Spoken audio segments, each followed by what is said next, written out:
উচ্চ মাধ্যমিক third semester ভূগোল এবিটিআই টেস্ট পেপার সমাধান পেজ নম্বর 89 এসি 89 আর সেট নম্বর হলো 1 সেট নম্বর 1 আর এসি 89 পৃষ্ঠা আমরা ভূগোলের সমাধান করব আজকে।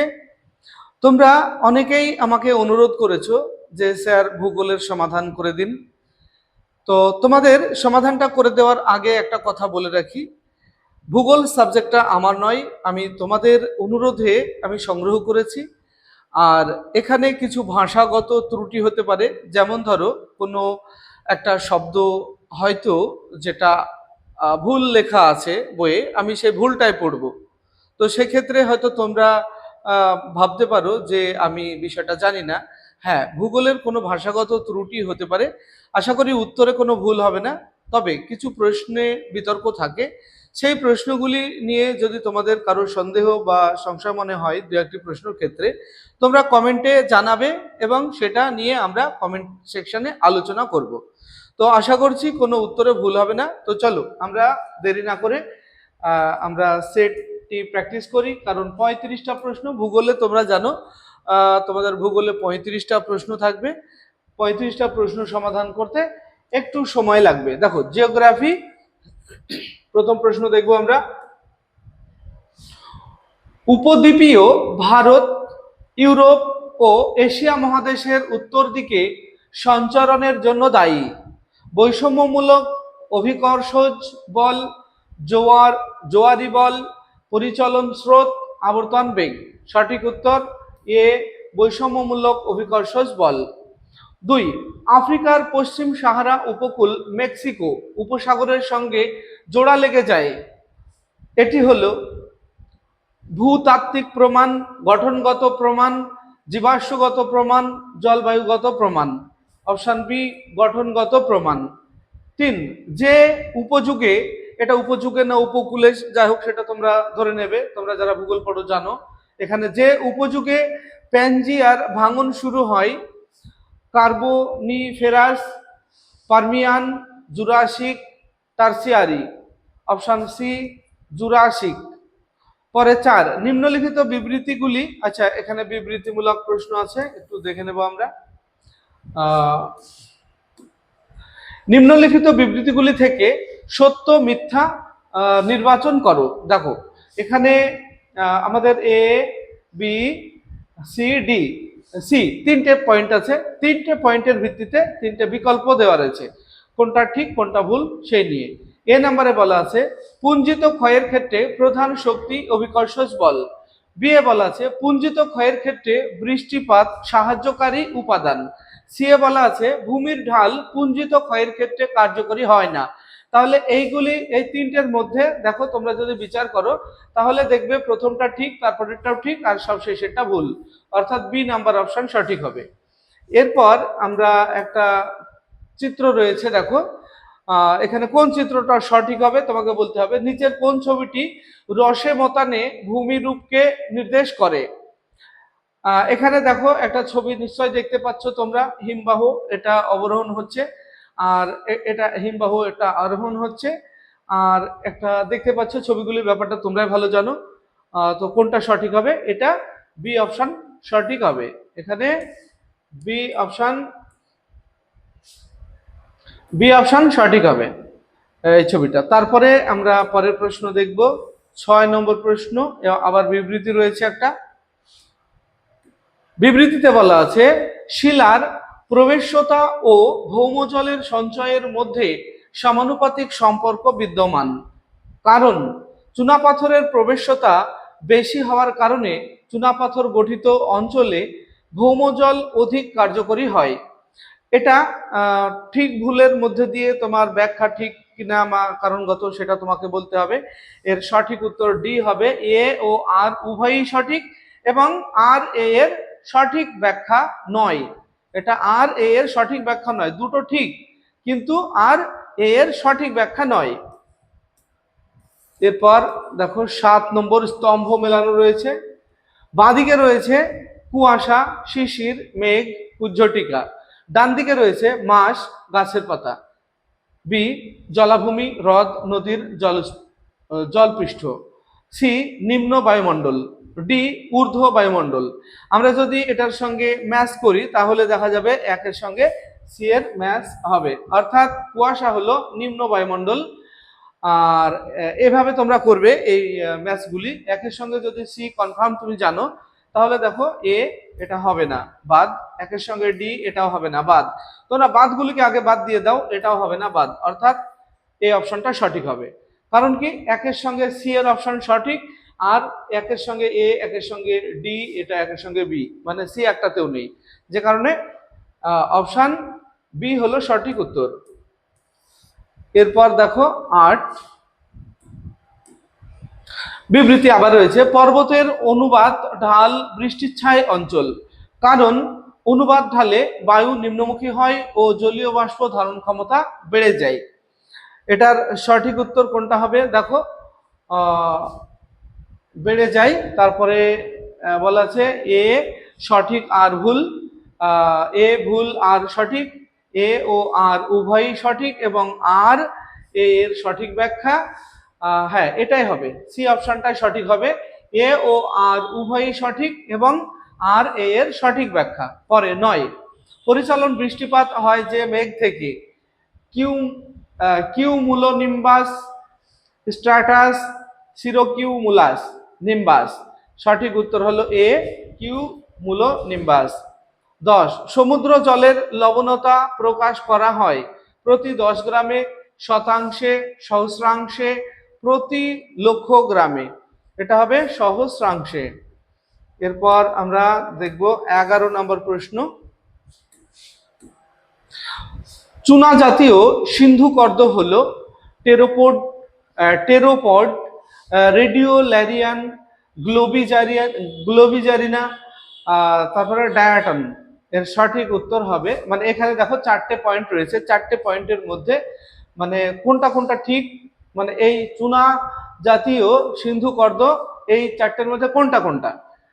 চুনা জাতীয় সিন্ধু কর্দ এর মধ্যে হবে সি, আর মানে এটা ১ নম্বরেরটা হবে, ১ নম্বরেরটা হবে, আর ৩ নম্বরেরটা হবে, অর্থাৎ সি নাম্বার অপশন সঠিক হবে, মানে ১ ও ৩ এইভাবে। মানে এই 4টের মধ্যে কোন দুটো বা 3টে, যাই হোক, বা 4টেও হতে পারে, চুনা জাতীয় সিন্ধু কর্দ হলো। এরপর ১২ নম্বর প্রশ্ন আছে,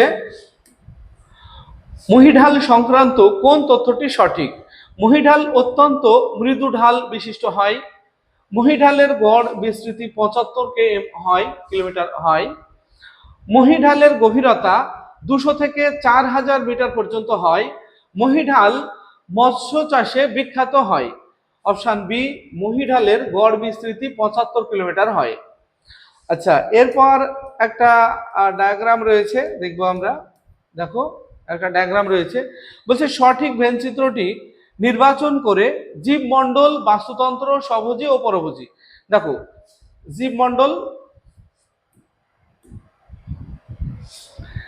জীবমণ্ডল, বাস্তুতন্ত্র, স্বভোজী ও পরভোজী, এটা দুটো একসঙ্গে। জীবমণ্ডল হলো বড় বৃত্ত, তার মধ্যে বাস্তুতন্ত্র, তার মধ্যে দুটো একসঙ্গে, স্বভোজী ও পরভোজী, মানে বি অপশনটা সঠিক হবে। এরপর আমরা দেখব 14 নাম্বার প্রশ্ন, নিচের কোন ক্রমটি সঠিক? তৃণ, খরগোশ, বাজ পাখি, সাপ। তৃণ, সাপ, খরগোশ, বাজ পাখি। তৃণ, খরগোশ, সাপ, বাজ পাখি। খরগোশ, তৃণ, বাজ পাখি, সাপ। সঠিক হবে অপশন সি, তৃণ, খরগোশ, সাপ, বাজ পাখি। এরপর আবার স্তম্ভ রয়েছে একটা, আমরা ডান দিক আর বাঁ দিক মেলাবো। দেখো বাঁ দিকে রয়েছে কেঁচো, কাক, তিমি, ডায়াটম। ডান দিকে রয়েছে ফ্লোরা, ডোট্রিভোর, নোংরা খাদক, ফনা। এখন যদি আমরা ম্যাচ করি তাহলে কেঁচোর সঙ্গে বি ম্যাচ হবে, অর্থাৎ ডোট্রিভোর। তাহলে কেঁচো যদি বি এর সঙ্গে ম্যাচ করে তাহলে আমাদের একের সঙ্গে সি এর ম্যাচ এটা হবে না, বি ম্যাচ এটা হতে পারে, এটা হতে পারে, 3টে চান্স থেকে গেল। চলো 2 নম্বর, কাক। কাকের সঙ্গে ম্যাচ করবে সি এর নোংরা খাদক, কাক নোংরা খাদক, তাহলে 2 এর সঙ্গে সি এর ম্যাচ। আমরা সি এরটা দেখবো, 2 এর সঙ্গে সি এর ম্যাচ আছে, এটাও আছে এটাও আছে, তাহলে আমরা সিদ্ধান্তে আসতে পারলাম না। এরপর আমরা দেখব তিমি। তিমি ম্যাচ করবে ডি এর সঙ্গে, অর্থাৎ ফনা, তিমি ফনা। তাহলে 3 এর সঙ্গে যদি ডি এর ম্যাচ করে, তাহলে এখানে দেখবো 3 এর সঙ্গে ডি এর ম্যাচ আছে, এখানে 3 এর সঙ্গে এ এর ম্যাচ, এখানে ডি এর ম্যাচ, তাহলে এখানে বি এরটা হবে না। এরপর সব শেষে আমরা দেখব ডায়াটাম। ডায়াটাম ম্যাচ করবে এ এর সঙ্গে, একটাই আছে ফ্লোরা। তাহলে আমরা দেখলাম ফ্লোরা এ, 4 এর সঙ্গে এ। আচ্ছা, তোমরা একটা বিষয় লক্ষ্য করো, এখানে একটু অপশনে গন্ডগোল আছে। 1 এর বি, 2 এর সি, 3 এর 4 এর, মানে B C D A, B C D A, এই দুটো অপশন কিন্তু একই রয়েছে, অর্থাৎ এই দুটোর মধ্যে যে কোনোটা তুমি দিলেই ঠিক হবে। তবে ফাইনালে আশা করি এরকম থাকে না, তবে যদি থাকে তুমি যেটা উত্তর লিখবে সেটাই ঠিক হবে। এরপর আমরা দেখব 16, কার্যকরী জমি বিবেচনা করা হয় নিম্নলিখিত ক্ষেত্রে: জনঘনত্ব, মানুষ জমি অনুপাত, পরিব্রাজন, জন্ম ও মৃত্যু হার। এর সঠিক উত্তর হবে মানুষ জমি অনুপাত। 17, জনসংখ্যার বার্ষিক বৃদ্ধির হার ড্যাশ হলে তাকে জনবিস্ফোরণ বলে: less than 2%, less than 5%, greater than 5%, greater than 2%। Option D, greater than 2%। পরের প্রশ্ন, পরিব্রাজনের ক্ষেত্রে নিম্নের কোন কোন বিষয়গুলি আকর্ষণ শক্তি হিসেবে কাজ করে? 1, জমির গুণমানের অবনমন, 2, রাজনৈতিক স্থিতিশীলতা, 3, কর্মীর চাহিদা, 4, প্রতিকূল জলবায়ু। এগুলোর মধ্যে ঠিক কোনটা কোনটা? মানে পরিব্রাজনের ক্ষেত্রে নিম্নের কোন কোন বিষয়গুলি আকর্ষণ শক্তি হিসেবে কাজ করে, নিচের এগুলির মধ্যে কোনটা কোনটা কাজ করে সেটা তোমাকে বলতে হবে। এর মধ্যে কাজ করে 2 এরটা আর 3 এরটা, অর্থাৎ 2 আর 3 এই দুটো কাজ করে, রাজনৈতিক স্থিতিশীলতা আর কর্মীর চাহিদা। তাহলে আমরা বিচার করলে দেখব ডি অপশনটা সঠিক। এরপর 19 নম্বর প্রশ্ন দেখো, তীক্ষ্ণ শীর্ষযুক্ত সমবাহু জনসংখ্যা পিরামিডের ক্ষেত্রে নিম্নলিখিত কোন বৈশিষ্ট্য সঠিক নয়? নিচে 4টে বৈশিষ্ট্য আছে, এর মধ্যে সঠিক নয় সেটা তোমাকে বলতে হবে। 1, অত্যাধিক জন্মহার ও মৃত্যুহার, উন্নত অর্থনীতির পরিচায়ক, শিশু জনসংখ্যা সর্বাধিক, এটি নাশপাতি আকৃতির হয়ে থাকে। এর মধ্যে যদি আমরা বিচার করি তাহলে দেখব 1 নম্বর আর 3 নম্বর সঠিক, 1 আর 3 সঠিক, অর্থাৎ অত্যাধিক জন্মহার ও মৃত্যুহার আর শিশু ও জনসংখ্যা সর্বাধিক, মানে এই প্রশ্নের সঙ্গে তীক্ষ্ণ শীর্ষযুক্ত সমবাহু জনসংখ্যা পিরামিডের ক্ষেত্রে নিম্নলিখিত কোন বৈশিষ্ট্য সঠিক নয়, অর্থাৎ এই দুটো সঠিক নয়, তার মানে উত্তরে গিয়ে সঠিক, উত্তরের সঠিক হলো এই দুটো, আর এই ক্ষেত্রে সঠিক নয় বলতে এই দুটো নয়। এরপর চলো 20 নম্বর প্রশ্ন বলবো আমরা। 20, প্রজনন এর একটি জৈবিক নিয়ন্ত্রক হলো মানসিক অবস্থা, বিবাহের বয়স, জীবনযাত্রার মান, শিক্ষার মান। সঠিক উত্তর হবে মানসিক অবস্থা। পরে সঠিক জোড়াটি নির্বাচন করো। দেখো এখানে 4টে জোড়া রয়েছে, তার মধ্যে কোন জোড়া সঠিক? রেল লাইন বরাবর পিণ্ডাকৃত বস্তি, সমতল উর্বর ভূভাগ বিক্ষিপ্ত বস্তি, মরুদ্যান বরাবর পিণ্ডাকৃতি বস্তি, পাহাড় পার্বত্য অঞ্চল রৈখিক বস্তি। এর মধ্যে সঠিক উত্তর হবে সি, মরুদ্যান বরাবর পিণ্ডাকৃতি বস্তি। এরপর 22, প্রশাসনিক স্তরের ক্ষুদ্রতম একক হলো হ্যামলেট, মৌজা, গ্রাম, নেক্রোপলিস। অপশন বি, মৌজা। এরপর দেখবো আমরা 23 নম্বর প্রশ্ন। 23 দেখো, আদমশুমারি অনুযায়ী পৌরবস্তির মানদণ্ডের ক্ষেত্রে কোনটি সঠিক নয়, মানে কোনটি সঠিক নয় তোমাকে সেটা বলতে হবে। মোট জনসংখ্যা 5000 জন বা তার বেশি হবে। বি, জনঘনত্ব প্রতি বর্গ কিমিতে 400 জন বা তার বেশি হবে। বস্তির মোট জনসংখ্যার 60% অকৃষিকাজে নিযুক্ত থাকবে। ডি, অঞ্চলটি পৌরসভা বা পৌর নিগম বা নোটিফাইড অথরিটি দ্বারা পরিচালিত হবে। অপশন সি সঠিক উত্তর হবে বস্তির মোট জনসংখ্যার 60% অকৃষিকাজে নিযুক্ত থাকবে। এরপর 24, বার্জেস এর মতানুসারে পৌরবস্তির নকশায় অন্তর্ভাগে থাকে শিল্পাঞ্চল, কেন্দ্রীয় বাণিজ্য অঞ্চল, স্বল্পবিত্ত মানুষের বসবাস, উচ্চবিত্ত মানুষের বসবাস। অপশন বি কেন্দ্রীয় বাণিজ্য অঞ্চল। এরপর দেখবো আমরা 25 নম্বর প্রশ্ন, বায়ু দূষণ ও জল দূষণ সংক্রান্ত সমস্যা 25, গ্রামীণ বস্তির একটি উল্লেখযোগ্য সমস্যা হলো, গ্রামীণ বস্তির একটা উল্লেখযোগ্য সমস্যা, এর মধ্যে দেখো 4টে অপশন দেওয়া রয়েছে, কোনটা ঠিক হবে? বায়ু দূষণ ও জল দূষণ সংক্রান্ত সমস্যা, বাসস্থান সংক্রান্ত সমস্যা, বস্তি সমস্যা, জাতিগত সমস্যা। অপশন ডি জাতিগত সমস্যা।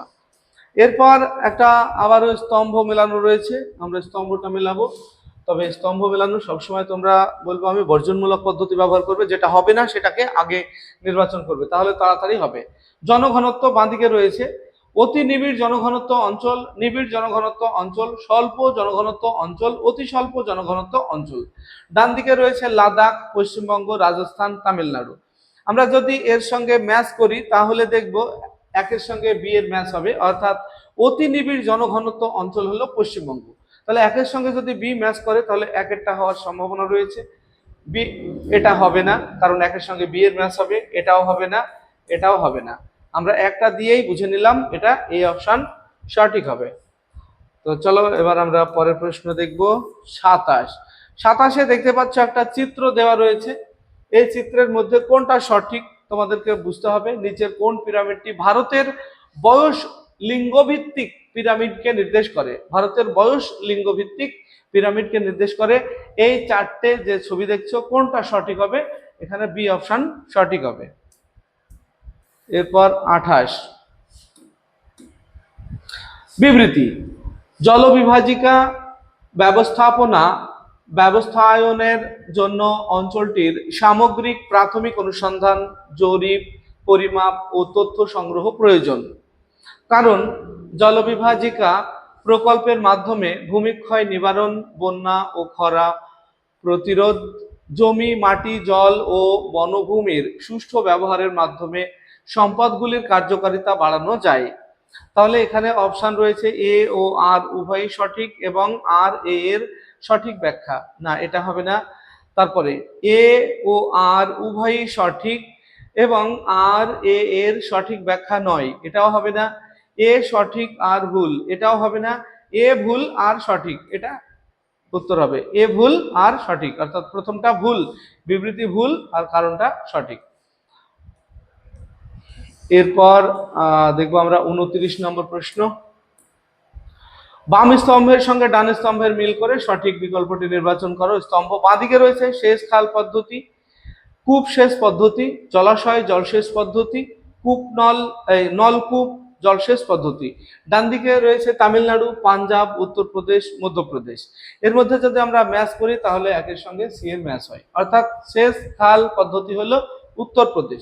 একের সঙ্গে যদি সি এর ম্যাচ করে আমরা দেখবো এই নাম্বারের চান্স আছে সত্য হওয়ার, এটা কিন্তু হবে না, এটা চান্স থাকলেও এটা হবে না, তাহলে এ আর বি এর মধ্যে সঠিক উত্তর আসবে। এরপর আমরা দেখবো দ্বিতীয়টা, দুইয়েরটা হবে ডি এর সঙ্গে, অর্থাৎ কূপ সেচ পদ্ধতি মধ্যপ্রদেশ। তাহলে দুইয়ের সঙ্গে যদি ডি ম্যাচ করে আমরা দেখবো দুইয়ের সঙ্গে ডি এর ম্যাচ এটা হতে পারে, দুইয়ের সঙ্গে ডি এর ম্যাচ এটাও হতে পারে। তাহলে আমরা দুটো সিদ্ধান্তে আসতে পারলাম না। এবার দেখবো তিনের সঙ্গে এর ম্যাচ হবে, অর্থাৎ জলাশয় জলসেচ পদ্ধতি তামিলনাড়ু। তাহলে এখানে তিনের সঙ্গে এ সম্ভাবনা থাকলেও তিনের সঙ্গে বি, এটা হবে না, অর্থাৎ আমরা পেয়ে গেলাম এ অপশন সঠিক। এরপর আমরা দেখব 30 নম্বর প্রশ্ন। আচ্ছা, লোহার আকরিক হলো ম্যাগনেটাইট, অ্যানথ্রাসাইট, ব্রুনাইট, লিমোনাইট, চ্যালকোসাইট। এর মধ্যে লোহার আকরিক এই যে 4টে পয়েন্ট বলা আছে, এই 4টের মধ্যে কোনটা কোনটা ঠিক তোমাকে সেটা বলতে হবে। দেখো আমরা যদি এগুলা দেখি তাহলে কটা দেওয়া আছে, 1 2 3 4 5টা দেওয়া আছে। এই 5টার মধ্যে 1 4 2 1 আর 4 সঠিক, 1 আর 4 এটা আর এটা, তার মানে কি ম্যাগনেটাইট আর লিমোনাইট এই দুটো ঠিক, আর বাকিগুলি সবই ভুল। 2, 3, 5 অর্থাৎ 2, 3 আর 5 এগুলো ভুল। তাহলে সঠিক উত্তর হবে ডি। সরি, ডি হবে না, 2, 3, 5 ভুল বললাম, 2, 3, 5 ভুল। তাহলে এইটা সঠিক হবে, বি অপশন সঠিক হবে, মনে রাখবে। 2, 3, 5 সঠিক, 1 আর 4 ঠিক বললাম, 1 আর 4 ঠিক। ওকে, এরপর দেখো 31 নম্বর প্রশ্ন। প্রাকৃতিক গ্যাসের প্রধান ব্যবহার ড্যাশ ক্ষেত্রে? পরিবহন, সামরিক, বিদ্যুৎ উৎপাদনে, গৃহস্থালী। এটা সঠিক উত্তর হবে এ, পরিবহন। এরপরে পরের প্রশ্ন দেখবো আমরা 32। দেখো 32-এ বলা আছে সবুজ বিপ্লব সংক্রান্ত তথ্যগুলির মধ্যে কোনটি সঠিক? সবুজ বিপ্লব সম্পর্কে এখানে 4টে তথ্য দেওয়া আছে। এই 4টে তথ্যের মধ্যে কোনটা কোনটা ঠিক সেটা তোমাকে বলতে হবে। সবুজ বিপ্লব ঘটেছিল 60-এর দশকে। সবুজ বিপ্লবের অন্যতম মুখ্য উপকরণ হলো উচ্চ ফলনশীল বীজ। সবুজ বিপ্লবের প্রভাবে ভারতে কৃষি জমির মৃত্তিকার গুণমান বৃদ্ধি পেয়েছে। 4 সবুজ বিপ্লবের ফলে কৃষিতে যন্ত্রের ব্যবহার হ্রাস পেয়েছে। এখানে আমরা দেখব 1 নম্বরেরটা কিন্তু ঠিক, 1 নম্বর এটা ঠিক। আর 2 নম্বর, 1 নম্বর ঠিক, 2 নম্বরও ঠিক, এটাও ঠিক। 1 নম্বর ঠিক, 2 নম্বর ঠিক, আর 3 আর 4 ভুল। 3 আর 4 ভুল। তাহলে প্রথম দুটো ঠিক, পরে দুটো ভুল, অর্থাৎ এ নাম্বার অপশন সঠিক। 1, 2 সঠিক আর 3, 4 ভুল। এরপর আমরা দেখব 33 নম্বর প্রশ্ন। 33 দেখো, রেটুন হলো ধানের চারা, উচ্চ ফলনশীল গম বীজ, রাসায়নিক উপাদান, ইক্ষুর চারা। সঠিক উত্তর হবে ডি, ইক্ষুর চারা। এরপর দেখো একটা স্তম্ভ রয়েছে, আবারও বাম দিকে রয়েছে মুম্বাই, নবসেবা, পোর্ট ব্লেয়ার, কোচি। ডান দিকে রয়েছে আরব সাগরের রানী, ভারতের নবীনতম বন্দর, হাইটেক বন্দর, ভারতের বৃহত্তম বন্দর। এর সঙ্গে যদি আমরা ম্যাচ করি তাহলে একের সঙ্গে ডি এর ম্যাচ হবে, অর্থাৎ মুম্বাই ভারতের বৃহত্তম বন্দর। তাহলে একের সঙ্গে যদি ডি এর ম্যাচ করে তাহলে এ নাম্বার অপশন হবে না, এটাও হবে না, এটাও হবে না। তাহলে একটাই অপশন সি সঠিক। এভাবে তোমরা করবে, এভাবে করবে। কেন আমি হবে না বললাম? একের সঙ্গে সি এর বলা আছে, এখানে একের সঙ্গে সি এর বলা আছে, এটা আবার একের সঙ্গে সি এর বলা আছে, কিন্তু আমরা প্রথমেই সঠিক পেয়ে গেলাম, একের সঙ্গে ডি সঠিক হবে, তাহলে সি অপশন সঠিক। এইভাবে তোমরা যেগুলি হবে না সেইগুলিকে আগে ঠিক করে নেবে, মানে যেগুলি হবে না সেগুলিকে বাদ দিয়ে নেবে, তাহলে তোমার খুব তাড়াতাড়ি এই স্তম্ভ মেলানো, সত্য মিথ্যা নির্ণয়, এই প্রশ্নগুলি সহজে উত্তর দিতে পারবে। এরপর দেখো 35 নম্বর প্রশ্ন, অর্থাৎ আজকের আলোচনার শেষ প্রশ্ন। প্রদত্ত কোন বিকল্পটি প্রশ্নসূচক স্থানে বসবে? দেখো এখানে এই যে একটা ডায়াগ্রাম দেখতে পাচ্ছ, এর মধ্যে অভ্যন্তরীণ বাণিজ্য রয়েছে, রপ্তানি বাণিজ্য, আমদানি বাণিজ্য, আর মিডিলে একটা কিন্তু জিজ্ঞাসা চিহ্ন রয়েছে। এই জিজ্ঞাসা চিহ্নে কি বসবে? আন্তর্জাতিক বাণিজ্য, আভ্যন্তরীণ বাণিজ্য, পাইকারি বাণিজ্য, খুচরো বাণিজ্য। এর মধ্যে জিজ্ঞাসা চিহ্ন কি বসবে সেটা তোমাকে বলতে হবে। এটা আন্তর্জাতিক বাণিজ্য বসবে এই জিজ্ঞাসার জায়গায়। এই ছিল আমাদের ভূগোলের সমাধান। ভিডিওটি কেমন লাগলো? ভালো লাগলে লাইক, কমেন্ট এবং বন্ধুদের শেয়ার করবে। আসছি পরবর্তী ভিডিও নিয়ে, সে পর্যন্ত সবাই ভালো থাকবে, সুস্থ থাকবে। ভিডিওটি শেষ পর্যন্ত দেখার জন্য ধন্যবাদ।